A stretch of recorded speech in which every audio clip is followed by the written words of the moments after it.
Como hemos anunciado ayer, comenzamos con el tema de las misiones divinas. Es un tema muy importante porque nos indica cómo es el procedimiento teológico por el cual llegamos al conocimiento de la Trinidad. De esto, naturalmente, hemos ya tratado desde el principio mismo del curso, porque no tenemos la visión directa de la Trinidad y por eso siempre tenemos que partir de los efectos y llegar a la causa. Esta estructura metafísica del pensamiento humano está siempre conservada en el conocimiento teológico, aunque el término del conocimiento teológico, que es la visión beatífica, supera esta estructura porque conoce a Dios directamente. Sin embargo, hay una conexión entre la estructura metafísica y el conocimiento directo de la esencia divina, que es la visión, la beatitud. Esa conexión está dada principalmente por la gracia. La gracia es la vida divina, pero recibida en nosotros. Ahora bien, la gracia contiene la misión de las dos personas enviadas por el Padre para hacer conocer la Trinidad. Estas dos personas son el Hijo y el Espíritu Santo, que por supuesto, como ya vimos, están relacionadas entre sí porque son relación recíproca. El Hijo es principio del Espíritu Santo, el Espíritu Santo surge del Hijo. La Sagrada Escritura, el Nuevo Testamento, manifiestan el envío por parte de Dios Padre de estas dos personas a las criaturas, especialmente a las criaturas racionales, que son las que tienen la capacidad de captar esta distinción entre las personas y captar su naturaleza divina. Sin embargo, todo el resto de la creación acompaña las misiones divinas del Hijo y del Espíritu. Esto se da principalmente en la Iglesia, que está constituida por el Espíritu Santo y por el Hijo. Es la Iglesia del Hijo, el cuerpo de Cristo, que está formado por el Espíritu Santo. Así como el Espíritu Santo formó el cuerpo individual de Cristo en la Virgen María, así el Espíritu Santo forma el cuerpo místico, el cuerpo total de Cristo, que es la Iglesia. Pero no se queda aquí el efecto de las misiones, sino que la presencia de las personas divinas del Hijo y del Espíritu abarca también las cosas puramente materiales, y esto en primer lugar en los sacramentos. Los sacramentos se convierten en instrumentos de donación de la gracia y por tanto de donación de la vida trinitaria y de conocimiento de la Trinidad. Y los sacramentos tienen un orden. Este orden tiene su centro en la Eucaristía, que es el sacramento principal, es la coronación de todos los sacramentos, como decía Dionisio, y como después reflexiona el mismo Santo Tomás, es la Eucaristía es el principio y el fin de todos los sacramentos. Por la Eucaristía se hace presente el cuerpo de Cristo y por tanto su persona en relación con el Espíritu Santo. Junto con el Hijo se hace presente necesariamente el Espíritu Santo y el Padre, porque a partir del Hijo y del Espíritu Santo conocemos al Padre como Padre, es decir, como persona trinitaria. Todo lo que estoy describiendo sintéticamente, que es el corazón de la teología, está analizado por Santo Tomás, especialmente en esta cuestión 43 de la primera parte de la Suma, que se refiere a las misiones de las divinas personas.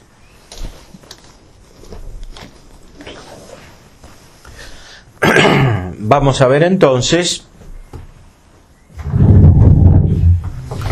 cómo se cumplen estas misiones según el texto.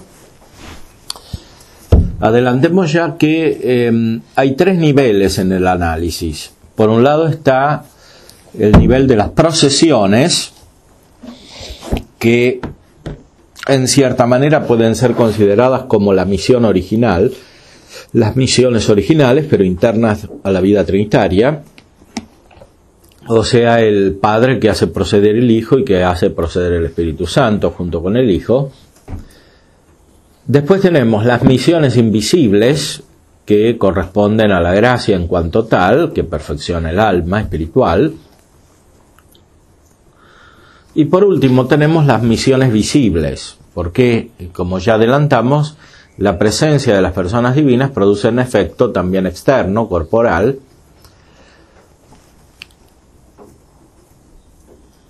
en el cuerpo de Cristo, en la Iglesia y en los sacramentos.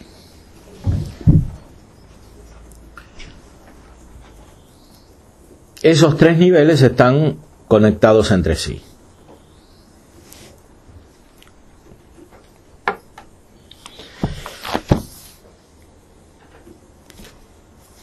Veamos entonces en la cuestión 43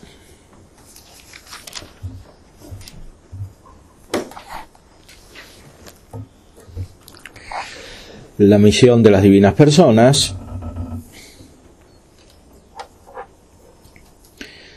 Artículo 1. Si a alguna persona divina le convenga ser enviada.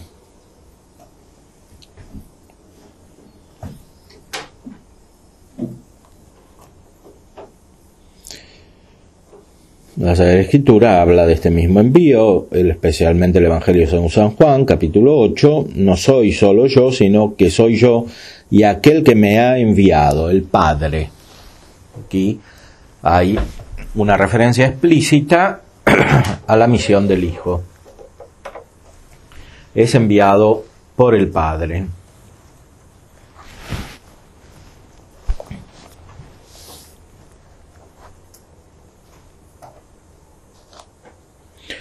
Hay que decir que en la razón de misión se comportan dos aspectos, de los cuales uno es la relación del enviado al que lo envía, y otro es la relación del enviado al término hacia el cual es enviado.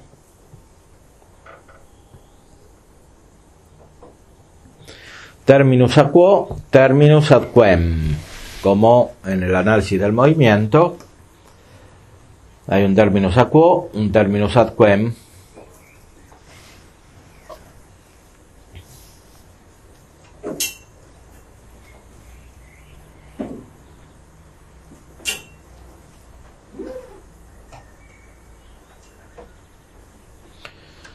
O sea, la misión es entendida como un cierto movimiento, aunque no lo es en el sentido estricto físico, es entendida por nuestra mente a partir de la realidad del movimiento, como también sucede con el caso de la procesión. Decir procesión en Dios es afirmar un movimiento en Dios, aunque naturalmente no existe un pasaje de la potencia al acto. En Dios todo es acto, no hay potencia, por eso no hay movimiento en el sentido físico. Algo semejante sucede aquí. El envío de las personas no significa que estas personas pasen de la potencia al acto o que se dé un movimiento físico. Lo que sí sucede es que habiendo un nivel de las misiones divinas que es externo, visible, material, hay una semejanza de movimiento o un movimiento verdadero y propio a partir del cual encontramos la misión, que ya no es movimiento en sentido propio, y después la procesión.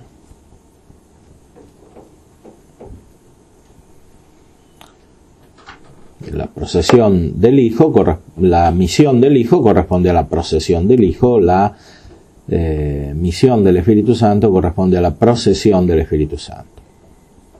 Y sea la misión del Hijo como la misión del Espíritu Santo, tienen aspectos externos, como veremos después. Materiales. Una transformación del mundo y por tanto externo, material, y por tanto también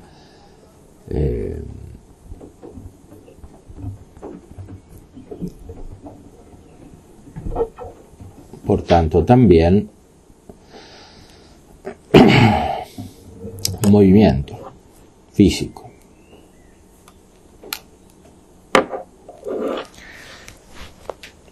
Veamos entonces el primer artículo. En la razón de misión se comportan dos cosas, de las cuales una es la relación del enviado al que lo envía, y otra es la relación del enviado al término hacia el cual es enviado. Por el hecho de que alguien es enviado, se muestra una cierta procesión del enviado de parte del enviante, o según el imperio, como el señor manda o envía al siervo, o según el consejo, como si el consejero se dijese que es enviado, que envía el rey a pelear. O según el origen, como si se dijese que la flor es enviada o emitida por el árbol. Se muestra también la relación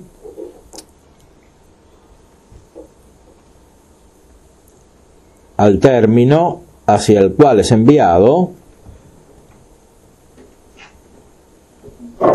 de manera que de algún modo comience a ser así, o porque antes no estaba del todo allí donde es enviado, o porque comienza a estar de algún modo en el cual no estaba antes. Comienza a estar en un modo en el cual no estaba antes.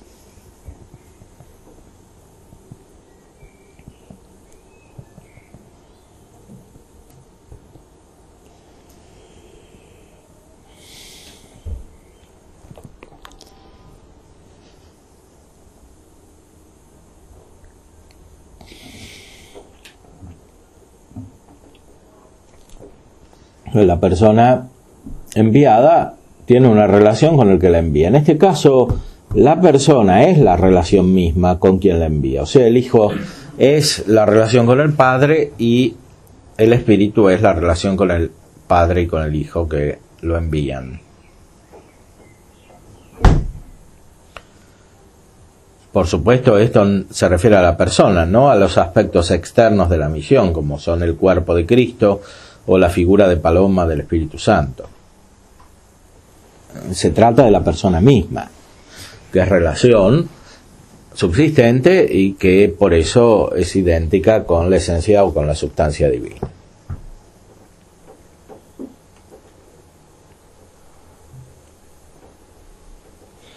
Ahora, aquí se agrega un elemento importante, es decir, la persona comienza a estar de un modo nuevo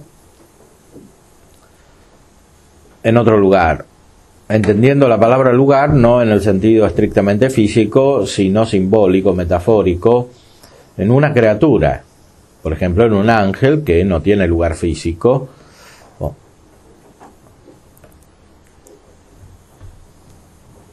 por lo menos por sí, aunque puede estar en un lugar influyendo sobre él. El ángel sin duda no necesariamente está en el lugar y sobre todo no es un lugar. Entonces, la persona es enviada, por ejemplo, por la gracia a la mente del ángel, o es enviada a el alma humana.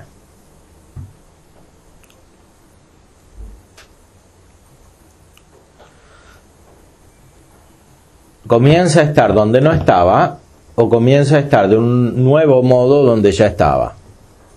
Por ejemplo, comienza a estar en un alma que está en pecado con su presencia trinitaria, o comienza a estar de un modo más intenso, nuevo, en el alma que ya estaba en gracia. Aunque también podemos considerar que las personas ya estaban en el alma, aunque esté en pecado mortal, porque Dios está en todas las cosas, pero comienza a estar de una manera distintamente personal.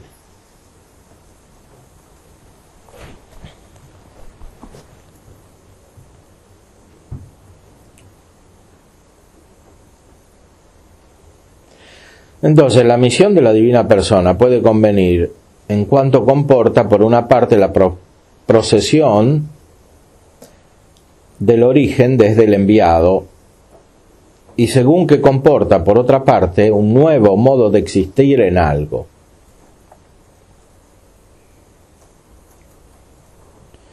Como el Hijo se dice que ha sido enviado por el Padre al mundo, en cuanto comenzó a estar en el mundo visiblemente por la carne asumida, y sin embargo estaba antes en el mundo, como se dice en la primera carta de Juan.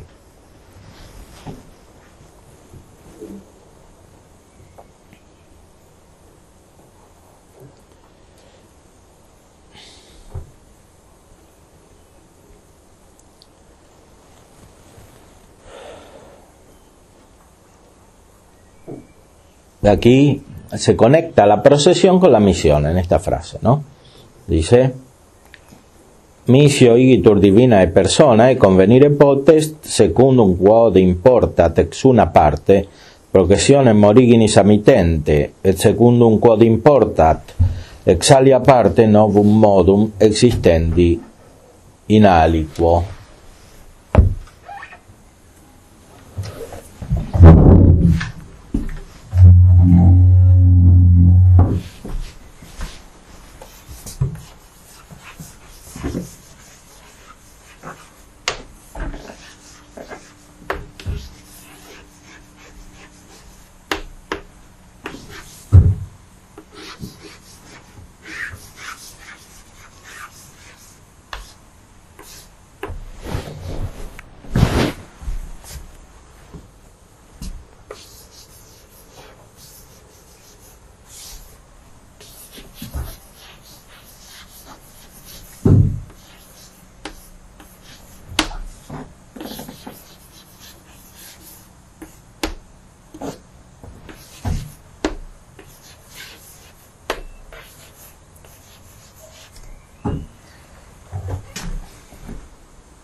Estos dos elementos entonces están juntos en la misión.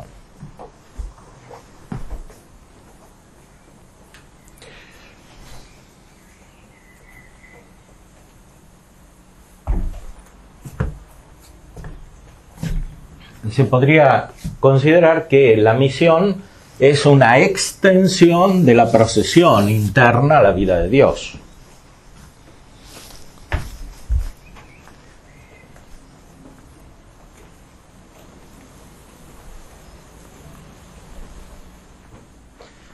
Y es por este motivo que podemos conocer las procesiones a partir de las misiones. Porque las misiones son las procesiones que llegan hasta nosotros.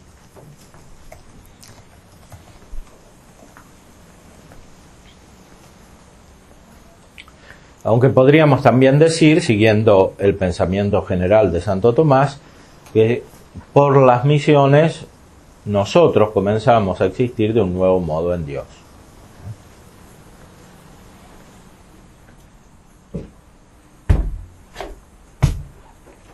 Este nuevo modo de existir en algo se puede ver en dos sentidos. O sea, en el sentido de que la presencia de Dios en la criatura es más intensa, es mayor, o en el sentido de que la criatura está más unida con Dios.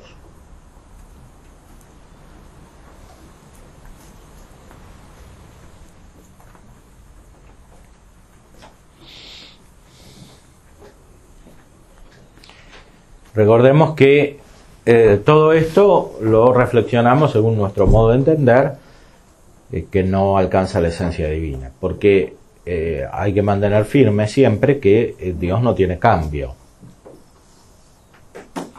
No hay un pasaje de la potencia al acto, en el sentido de que antes Dios no estuviera y después adquiriera la perfección de estar en otra cosa. Esto no sucede en Dios. Lo cual se ve muy especialmente en el caso de la encarnación, como está explicado al principio de la tercera parte. La encarnación del Verbo de Dios no es un cambio en Dios. Propiamente hablando, no es un cambio tampoco en la criatura, porque o en la humanidad de Cristo, porque solo puede cambiar lo que existe, y la humanidad de Cristo, antes de ser asumida, no existe. No es.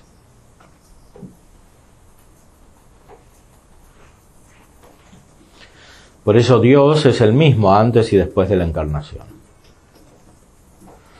Y el Verbo encarnado también es el mismo antes y después de la encarnación. No hay un cambio en el Verbo. No hay mutación.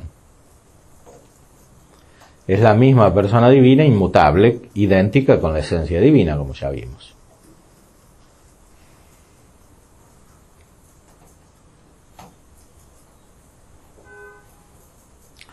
Bueno, a ver si entendieron hasta aquí.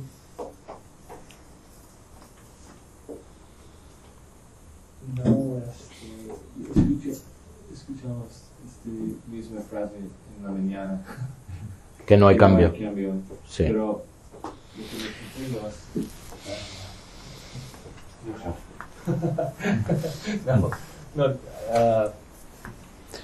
no, porque sabemos también que María es la madre de Dios. Sí. Entonces, ayúdame. No entiendo. Si Dios Cristo no es un accidente de Dios. O sea, Jesús de Nazaret no es un accidente. No, que Jesús es la persona del Verbo. Sí, entonces, y cuando él operaba como Dios y como hombre. Claro. Entonces, y no había distinción entre su humanidad y su divinidad. Sí había distinción, sí. En la Había naturaleza había como distinción. Naturaleza, pero no persona. O sea, No. dos cosas están unidas en la persona. Una sola persona, claro, que es la persona Y divina. y la persona divina. Solo persona divina, no persona humana. Pero añadía una alma, la alma de Cristo, a la esencia, a la divinidad de Alma y cuerpo, sí. alma y cuerpo. Entonces, y esa unidad no es accidental. No es accidental, por eso se llama unión hipostática Sí. o unión personal. Es la unión entre la humanidad y la divinidad en la persona. Y si puede ser que eso, no, ahí es donde llego y no añadía nada a Dios. No añade nada a Dios. No. Entonces, cuando Cristo se presenta ahí como sacrificio eterno de parte de nosotros, ¿no? Sí. Eso no existía antes. No, ese acto no existía, no. Pero es un acto de la humanidad de Cristo. Pero mira, pero no tiene... Es un acto de la persona divina según la humanidad, como hombre. Él es sacerdote como hombre. Pero no tiene... Mediador como hombre. No como Dios, como hombre. Pero no hay redención si no se mira A la persona divina. Claro, porque la redención consiste esencialmente en la donación de la gracia. Y la donación, y el autor de la gracia siempre es Dios, no puede ser la humanidad. Incluso la humanidad de Cristo respecto a la gracia es instrumento. Porque la humanidad no puede causar la gracia que es divina, es superior a la humanidad. Lo inferior no puede causar lo superior. La humanidad de Cristo es algo distinto de Dios y por eso no puede causar, primero no puede causar el ser, no puede crear. Y menos todavía puede causar la gracia, que es un ser superior, nuevo. Entonces la humanidad de Cristo no puede causar como causa principal la gracia, sino como causa instrumental la gracia. Y eso es lo que se ejercita en todas las acciones teándricas de Cristo, que son acciones del mediador o del sacerdote en cuanto hombre.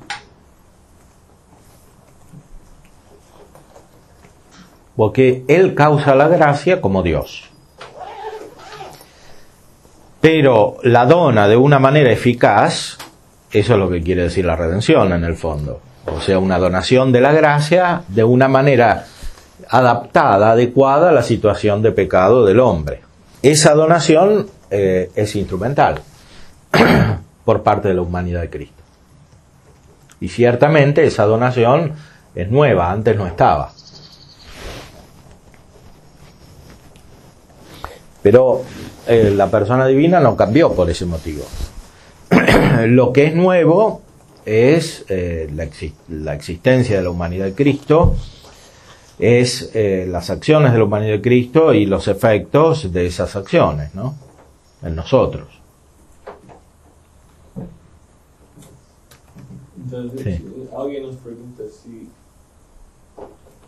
Cristo ahí en el cielo, en su cuerpo humano, Sí. eso no hizo un cambio a Dios. ¿Cómo respondemos? No, claro que no hizo un cambio en Dios. Sí, claro, pero explica. Bueno, Sí, es una unión. entender esto, o sea que no hay cambio en Dios, supone un conocimiento metafísico que no todos tienen. No es un conocimiento propiamente sobrenatural y teológico, entender que no hay cambio en Dios. Basta la metafísica para esto. O sea, Dios es acto puro y no, porque de otra manera no es Dios, es una criatura. Si tiene límite potencial, si se mueve, si cambia, no tiene toda la perfección, y si no tiene toda la perfección no es el principio absoluto del ser, es decir, no es Dios. Ahora, supuesta la fe, nosotros decimos, la segunda persona, el Hijo, asumió la naturaleza humana, solo el Hijo, porque el Padre no la asumió y el Espíritu Santo tampoco, solo el Hijo asumió la naturaleza humana. Esa naturaleza humana es nueva, antes no existía y ahora existe, pero existe con el ser de Dios, que es perfecto e inmutable. Existe con el ser de Dios. Lo que es nuevo es una esencia que no es totalmente idéntica con el ser. El ser es distinto de la esencia, como explica Santo Tomás en toda su metafísica. Y lo explica justamente por eso, porque tienen que entender esto, ¿no? O sea, el ser es distinto de la esencia. Entonces, la esencia humana de Cristo no es idéntica con todo el ser divino, sino que es con todo el ser divino, que es el único ser, pero de una manera limitada, porque es verdadera esencia humana. Esto no lo podemos entender, esto es lo que creemos, no es la formulación de la verdad de fe. Entonces, la novedad está del lado de la esencia humana o de la naturaleza humana. Esa naturaleza humana, existiendo con el ser absoluto, con el ser divino, con el ipsum esse subsistens, que es el ser de Dios, no le agrega nada a Dios. Porque todo lo que es la humanidad de Cristo ya Dios lo tiene y surgió de ahí. Lo mismo que las criaturas, cuando comienzan a existir, no le agregan nada a Dios que no tuviese. Porque todo lo que tienen las criaturas estaba antes en Dios y sigue estando en Dios. Entonces, de la misma manera, la humanidad de Cristo no pone una perfección nueva en el Verbo. Más bien es una manifestación de las perfecciones del Verbo. Es una manifestación especialmente de la idea de Dios, de la idea de hombre que está en el Verbo. Porque el Verbo es el autor del hombre. Dios Padre crea las cosas en el Verbo, mirando la idea de Dios, o sea, la idea que refleja a Dios, y la idea de todas las criaturas que son participación de Dios. Entonces, mira al hombre en el Verbo. Y esa idea del hombre que está en el Verbo tiene el ser mismo de Dios. Cuando el hombre comienza a existir por creación, recibe un nuevo ser, que es el ser participado. Cuando la humanidad de Cristo comienza a existir, no recibe un ser participado. Comienza a existir verdaderamente, pero con el mismo ser del Verbo. Y decimos una persona. Por eso decimos que es una persona. Si tuviera dos seres, o sea, el ser divino por un lado en la divinidad y un ser humano en la humanidad, serían dos personas. Porque lo principal de la persona es el ser, como dice Capreolo y los tomistas, ¿no? Los cayetanistas explicaban que, bueno, Cayetano de Dominico era tomista a su modo también, pero lo explicaban de un modo más débil, es decir, como un modo de la persona o de la esencia, ¿no? Los tomistas más fieles a San Tomás lo explican como el mismo ser. San Tomás tiene una cuestión sobre esto y dice que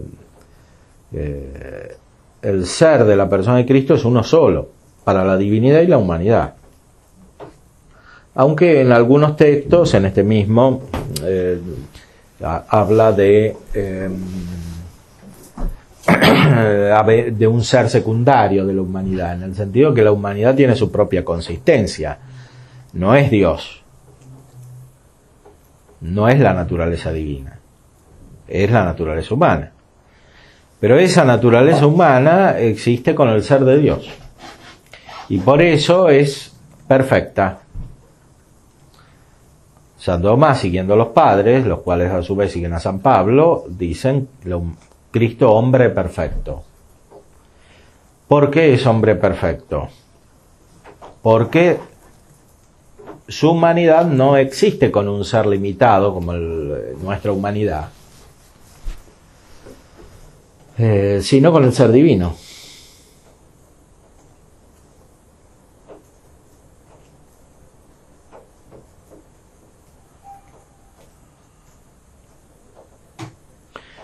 Santo Tomás dice que ya los ángeles son perfectos en su esencia, porque su ser está su esencia está totalmente realizada por el ser que tienen, ¿no? Pero es un ser creado. Esa esencia es limitada de cualquier modo. En los hombres la esencia también es limitada, pero además no está totalmente realizada porque existe con la materia. Y la materia es un principio de limitación de la esencia. Es potencia. Entonces, por eso no hay ningún hombre perfecto, porque tiene materia, aparte de los pecados, etcétera, tiene materia. Entonces, la perfección de uno no la tiene el otro. La naturaleza humana se realiza de una manera diferente en cada individuo. Y no todos tienen las mismas capacidades, las mismas perfecciones, porque el ser actualiza la esencia, pero esta esencia está limitada por la materia. Ahora, en Cristo no es así. La materia está perfeccionada por el ser. Está perfectamente actualizada por el ser, sin dejar de ser materia.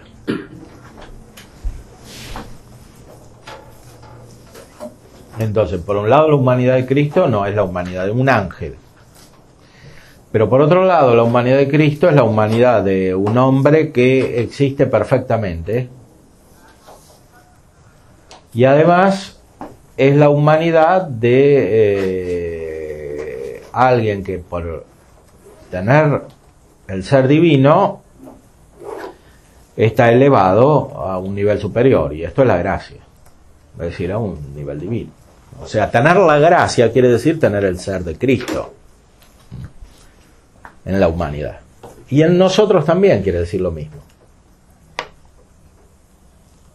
Porque recibir la gracia es justamente recibir el ser divino, que es el ser de Cristo. Pero también el ser del Espíritu Santo y el ser del Padre, que es un solo ser. Entonces, el que recibe la gracia se perfecciona. Y por eso los que reciben la gracia, si la reciben perfectamente, cuando mueren a veces están incorruptos, y todos los que estén con gracia en la resurrección van a tener un cuerpo perfecto. O sea, van a participar o continuar la condición de Cristo hombre perfecto. Ahora, esa condición está principalmente en el alma, en la gracia, y no en el cuerpo. Entonces, por ejemplo, en cristología se usa el término propiedades, ¿no? El verbo tenía sus propiedades. Propiedades de la divinidad y de la humanidad, sí. Pero el verbo, ¿no? Por ser precisamente la persona Sí. que toma la naturaleza humana, tenía sus propiedades divinas, perfectas. Pero al tomar la naturaleza humana, perfecciona las Propiedades humanas, las claro. propiedades humanas. Sí. Y las perfecciona. Por eso, en el verbo encarnado, la naturaleza humana es elevada a un nivel superior, no solo por la gracia, sino según la naturaleza. Claro, y Por eso el hombre que recibe la gracia es más inteligente, por ejemplo, ¿no? Y es más bueno también, naturalmente. porque Sí, son las perfecciones de la inteligencia y de la voluntad. Y después recibe todas otras perfecciones derivadas de estas, ¿no? Sí, porque ahí se entiende mucho más, ¿no? El sentido de que el hombre es realmente recreado en Cristo. Es recreado. Nueva criatura, dice San Pablo, sí. Y la gracia es un nuevo ser.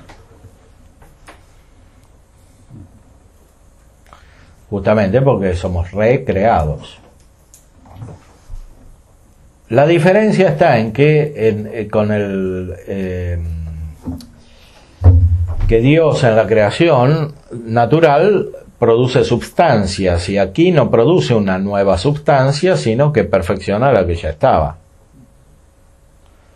En este sentido, solamente en este sentido, la gracia es accidente, no sustancia. O sea, comparando la gracia con el ser que se recibe por la creación.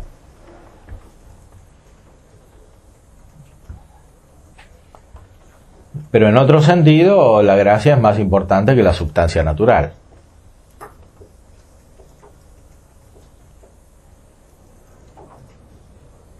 El ser de la sustancia es más perfecto que el ser natural, aunque sea de la sustancia.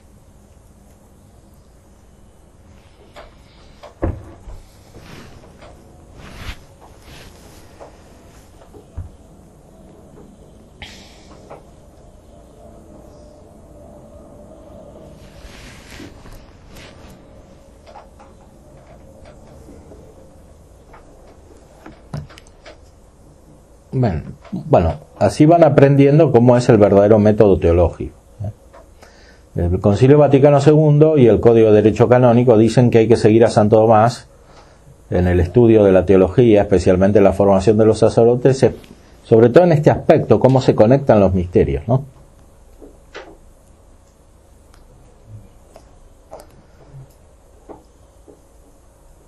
Sin la ayuda de todas las distinciones y el conocimiento filosófico y metafísico que tiene San Tomás, es casi imposible conectar bien todo en teología. O sea, en esto nadie lo supera.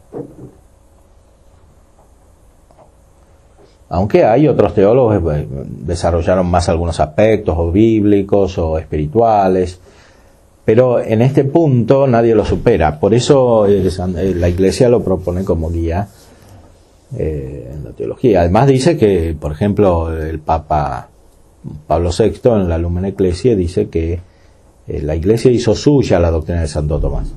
O sea que esto es la doctrina de la Iglesia, o sea, es la formulación de la fe. No es simplemente una teología privada de alguno.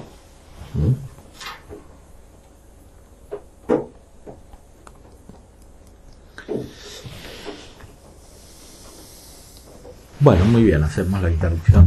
Pues.